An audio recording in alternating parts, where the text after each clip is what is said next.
Room 1 has been doing teen pregnancy prevention work in Okanogan County for a long time. But we realized that in order to make an impact, we need to address the root causes of teen pregnancy, like poverty and violence. In order to do this work in a way that would actually change things, we knew we needed to center the voice of the youth most affected by these issues. We knew young people who were eager to share their stories and have their voices amplified. We recruited some of these youth we'd worked with in the past and already had meaningful relationships with, to be our storytellers. We wanted to create a process for this storytelling project that was really youth-led. We wanted to create a group of youth who could support each other while they talked about the barriers and hardships they'd faced. We facilitated group workshops, but we also took time to meet with the youth one-on-one and to film in their hometowns. All of these teens have been touched by teen pregnancy in one way or another.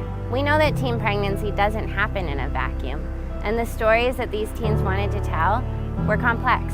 Teen pregnancy is a health equity issue that has real-world impacts on a teen's ability to thrive. We know that youth who become pregnant in their teens are more likely to experience abuse, more likely to be incarcerated, more likely to experience homelessness, and more likely to drop out of school. But it's a cycle. All of those things, like living in poverty, being in and out of juvenile detention, dropping out of school, also make youth more at risk for teen pregnancy.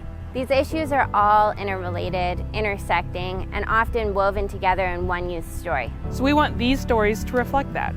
These are all stories that relate to the social issues that affect teen pregnancy. It's so hard to tell your story while you're still experiencing it.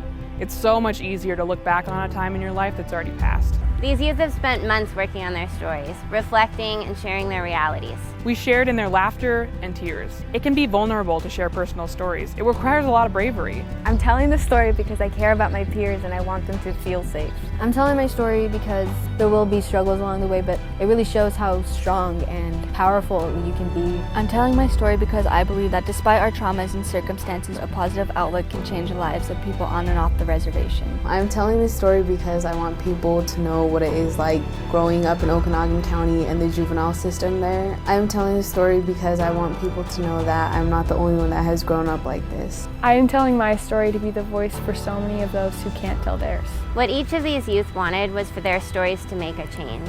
And our hope is that by sharing their stories, we can start building more resources for Okanogan County teens. We also want to be clear that what we heard from youth is that they didn't just want more resources. They want community. We need to really listen to these stories and not only create resources to help address some of these barriers. We need to create a healthy, vibrant community to support these youth.